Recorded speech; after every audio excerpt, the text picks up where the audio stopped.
You're listening to China Africa Talk. Jambo, ni Bridget akikuletea kipindi kinachohusiana na China na Afrika. Vous écoutez le dialogue sino-africain avec Bridget. Everything China, everything Africa.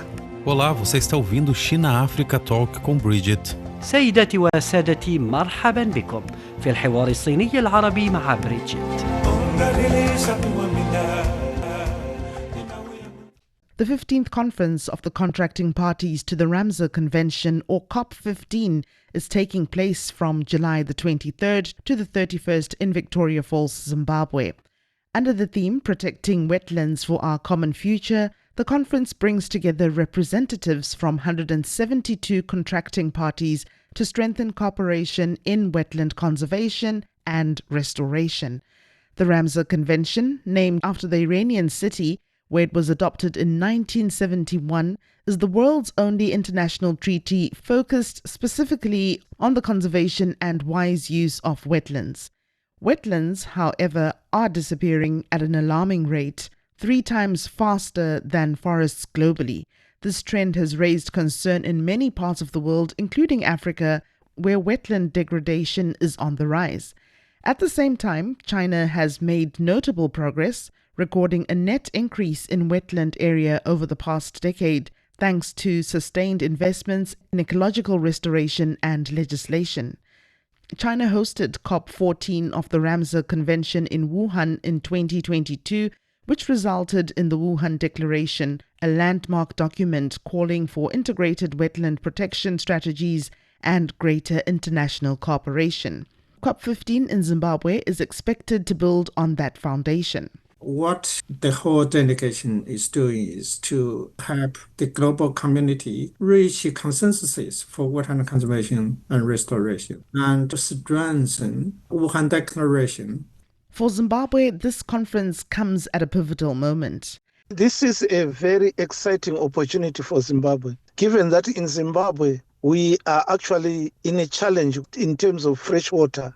As Zimbabwe hosts COP15, what priorities and targets should Zimbabwe, Africa, and China focus on to protect wetlands and promote environmental sustainability for a shared future? Joining our discussion now is Guangchun, Vice Chair of the National Wetland Science Committee and Board Chair of the Shenzhen Mangrove Conservation Foundation, and Anthony Phiri, Director of the Environmental Management, Renewable Energy and Climate Center at the Harare Institute of Technology in Zimbabwe. Gentlemen, welcome to the program. Thank you. My pleasure. Thank you very much for having me on this platform. Engineer Phiri, could you share the significance of this conference globally and for Zimbabwe? What does it mean to host this event and what preparations have been made to raise public awareness about wetland conservation? This is a very exciting opportunity for Zimbabwe to have this conference, given that in Zimbabwe we are actually in a challenge in terms of fresh water, and Harare itself is built on a wetland. Harare is the capital city of Zimbabwe. Yes, It's actually sitting on a wetland, and its water source, which is principally Lake Chiwero, is very adversely affected by water which gets into the lake without being predominantly purified by the system which has been broken down. There have been construction here and there and on wetlands, and this has led to high concentration of pollutants in Lake Chiwero due to no protection of this. So this conference brings about that we have to protect this freshwater source, Chiwero. So there could never have been a better time for this conference for Zimbabwe. Yes, it has come timely, whereby we are actually leading to a point of no return if this continues, the destruction of the wetlands. What preparations have been made to raise public awareness about wetland conservation in Zimbabwe? Well, the Environmental Management Agency of Zimbabwe is actually demarcated areas where we have got wetlands, and they have actually initiated activities to demonstrate to the people that these areas are no-go area in terms of construction or in other activities, so that these areas can be protected, and actually we end up having our cost of treatment of water getting low if we protect them, since they protect our fresh water from being polluted. Besides that, there's been airing on the radio from EMA and other organizations in terms of trying to alert people or to make people aware the importance of wetlands. Would you say the community is also prepared for wetland conservation when you look at the community in Zimbabwe? I would say so. Why? Besides what EMA is doing, private organizations, institutes of higher learning, like myself, I'm from the Harare Institute of Technology. We have got a center which deals with environmental impact assessment. One of our initiatives is to ensure that the people are aware about these wetlands and that any project which has to be done in Zimbabwe doesn't impact on the wetlands as well as the other areas which are important in terms of conservation of our environment and our ecosystem.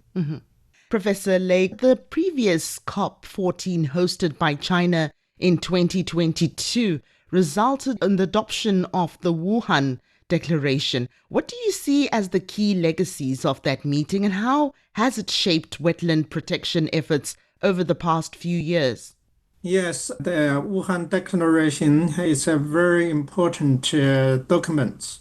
It is the Ramsar Convention 51 years implementation, and after more than half a century implementation of the convention, everybody are curious how much progress we have been made. Right.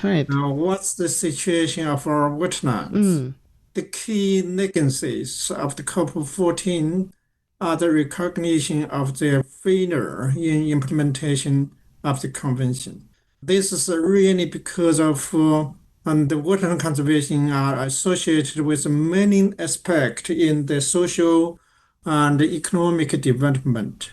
And therefore, the COP, the Conference of the Parties, calls for formulating the fifth strategic plan of the convention with a clear objective before 2030.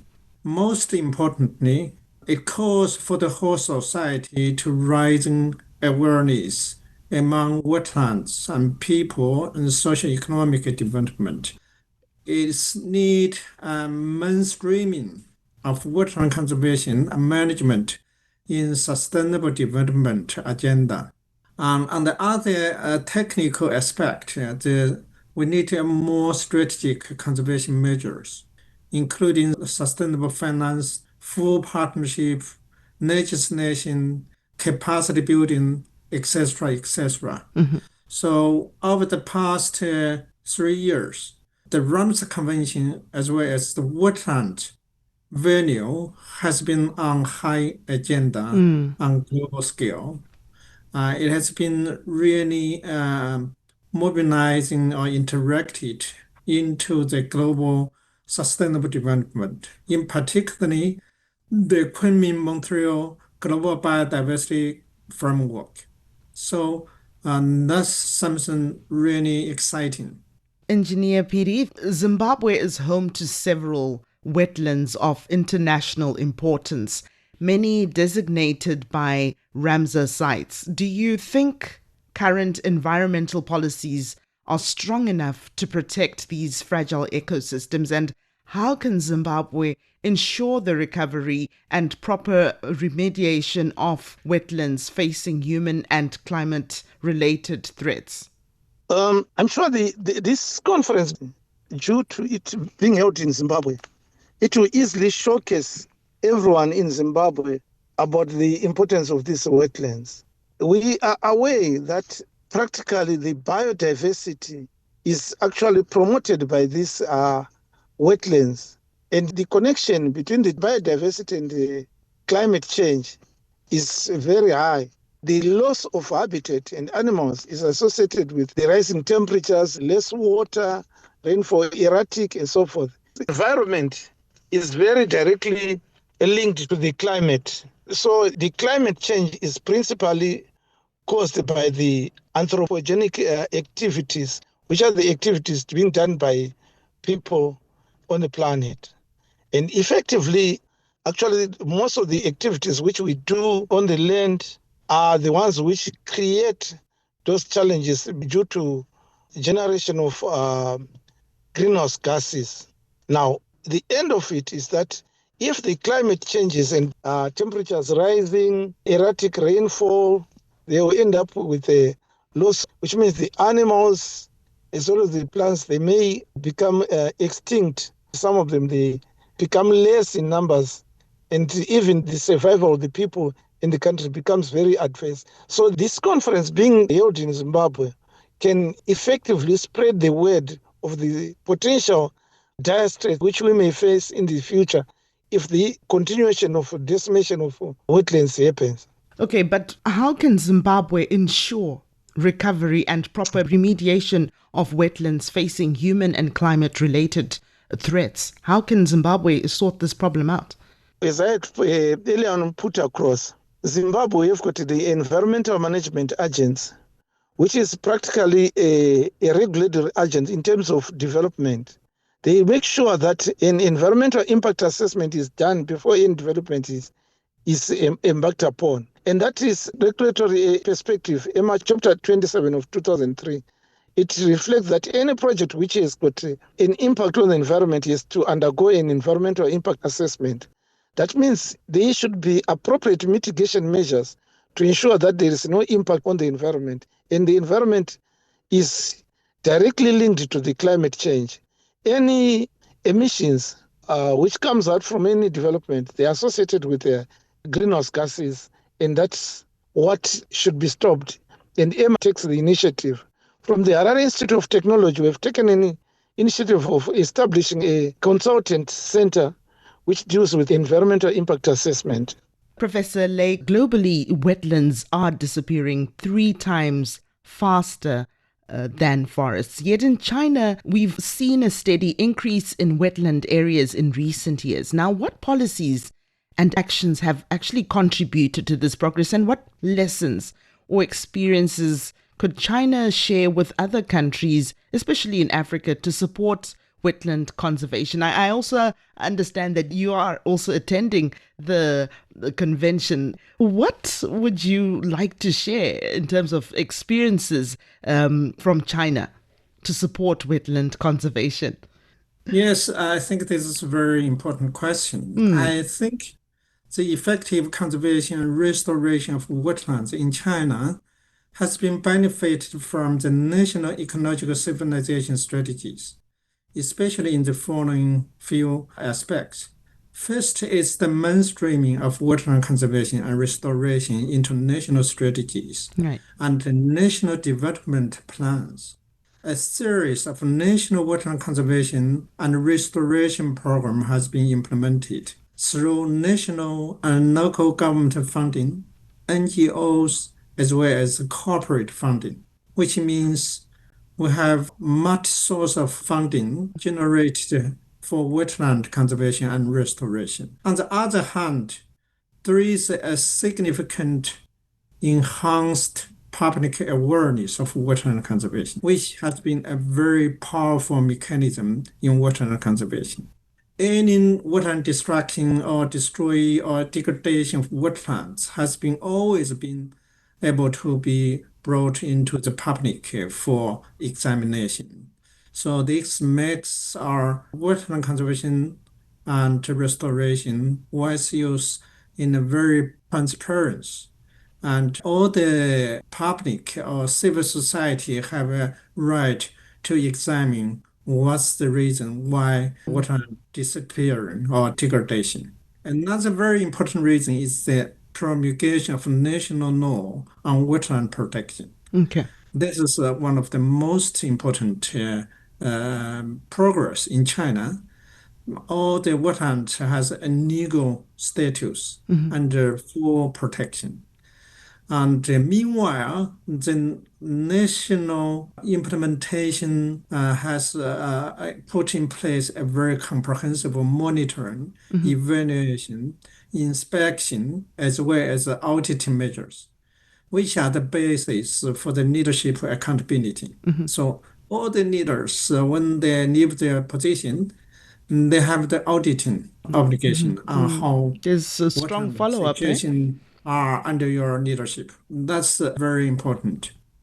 So those national and ground activities on wetland conservation, we do have very important lessons.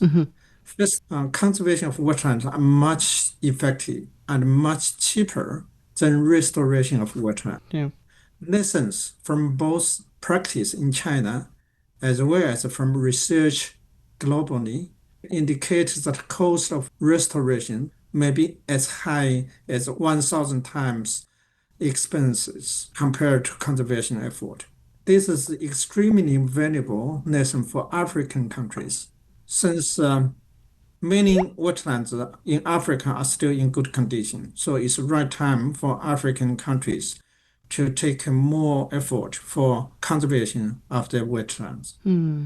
Secondly, mainstreaming wetlands into comprehensive national development plans, which is very important for wetland legislation, institutional development, financing, and wise use of wetlands. Thirdly, development of international cooperation mechanisms are very helpful for capacity building and information sharing, as well as the development of joint conservation programs.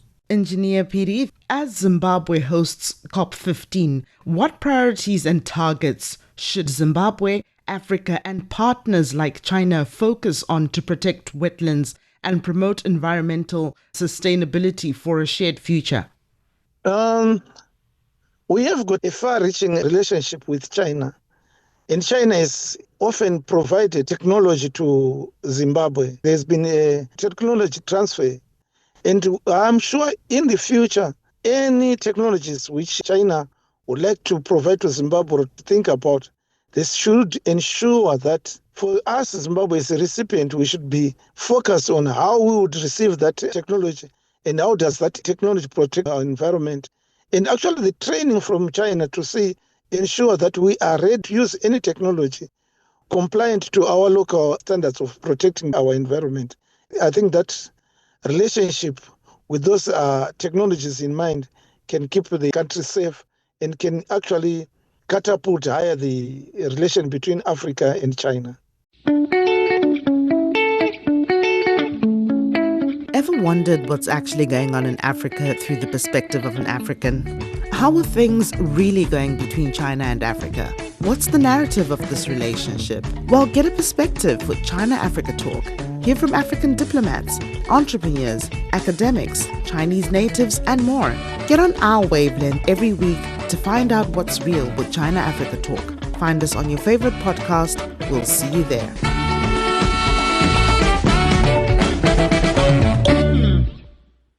Professor Lake, as Zimbabwe hosts COP15, what priorities and targets should Zimbabwe, Africa, and partners like China focus on to protect wetlands and promote environmental sustainability for a shared future? Thank you. It's the host to 7 Ramsar sites of international importance, Right. Including the famous Victoria Falls, which will have the COP in Zimbabwe. And this country has been actively promoting environmental sustainability as a contracting party since 2013. Zimbabwe has definitely used this opportunity as a host of COP15 to showcase leadership in water conservation. Whole African continent has designated more than 430 Ramsar sites, including the largest Ramsar sites in the world, which is more than 5 million hectares. The total wetland area designated in African country accounts for 43% of the global total. So from these figures, we can see how significant a contribution Africa has been made to the world. Future priorities, Zimbabwe and all African countries may focus on capacity building, Right. legislation, policy reform, development and implementation of national wetland conservation programs, as well as international cooperation programs.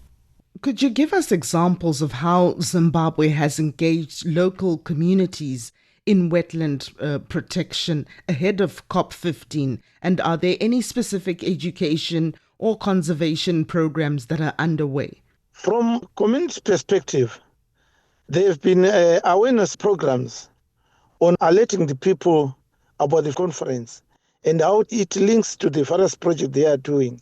Now, let me zero in on the Harare Institute of Technology. The Harare Institute of Technology, in hand with the Environmental Management Agency, have initiated a pilot program of making artificial wetlands, which can be implemented on areas where they have been fully weakened ecosystem, which is no functional wetland. So that this initiative is creating a restoration of wetlands. And Bridget, I would say as far back as 3 months, they've been drumming up of the wetland conference. And EMA has conducted some community outreach programs assisted by academic institutions like YIT. The Harare Institute of Technology has taken initiatives in sharing information and knowledge about wetlands. And we've gone as far as developing an artificial wetland in conjunction with EMA. And we are to showcase some of the technology which we have done. Besides that, we actually have gone to meet, we've met students who have come from high school and we have imparted knowledge about this wetland. So there's been actually several activities in terms of coming up with awareness programs which can have far-reaching impact in terms of conserving our wetlands in the country. Given the scale of wetland loss globally, do you think we need new international financing mechanisms like green funds specifically for wetland restoration? What's your take on that, Professor?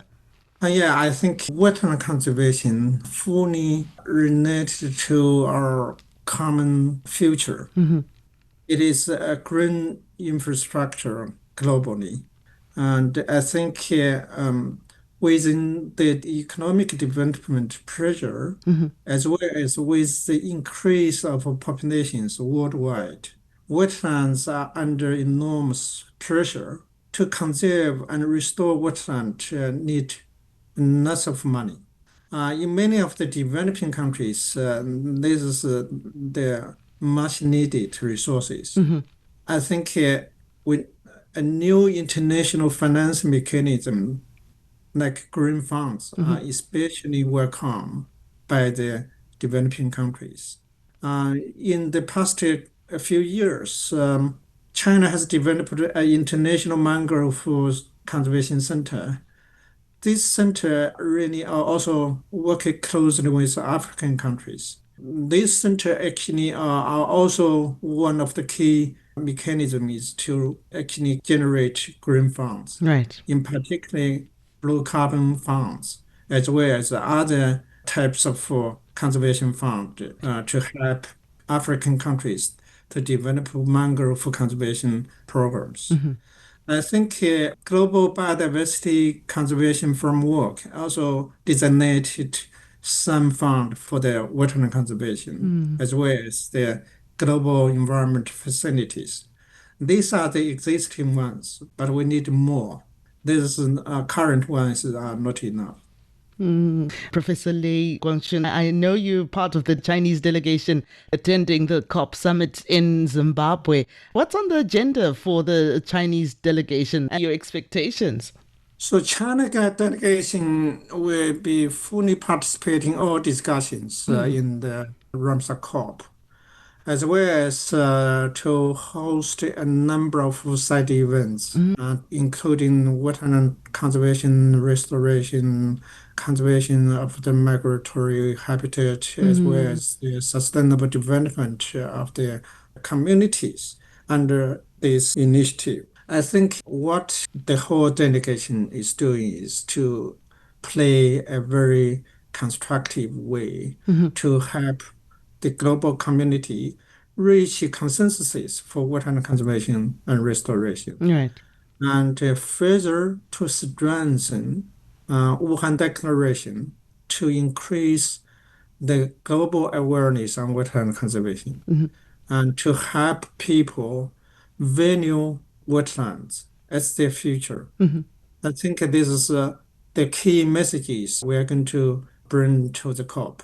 Beyond wetlands, Zimbabwe is rich in biodiversity. Are there any plans or actions to link wetland conservation with broader biodiversity and climate resilience strategies? Well, the link between wetlands and climate change is very, very close. You find that, for instance, erratic rainfall may come up with a very high rainfall, actually extreme, and wetlands are able to take up this the environment in the biodiversity, because these floods can lead to even the death of animals and plants and so forth. In essence, the link between wetlands and the climate change are just vast. Wetlands also keep a lot of water underground, which can always be accessed somehow through even bores by the communities, even by the people and the animals, leading to sustainability in the biodiversity. We have actually developed an artificial wetland, and the artificial wetland not as a mitigation of climate change, it's a way of adaptation for the people and for the nation at large. Mm-hmm. Well, thank you so much for your time and all the best in Zimbabwe. I wish you the best. Thank you. Thank you very much. Listeners, you can subscribe to our online newsletter on CGTN or Substack to get more insights on China-Africa relations. Just search China-Africa Talk. For now, it's goodbye. Thanks for listening. If you enjoyed this episode and you'd like to help support the podcast, please share it with others. Post it on social media or leave a rating and review.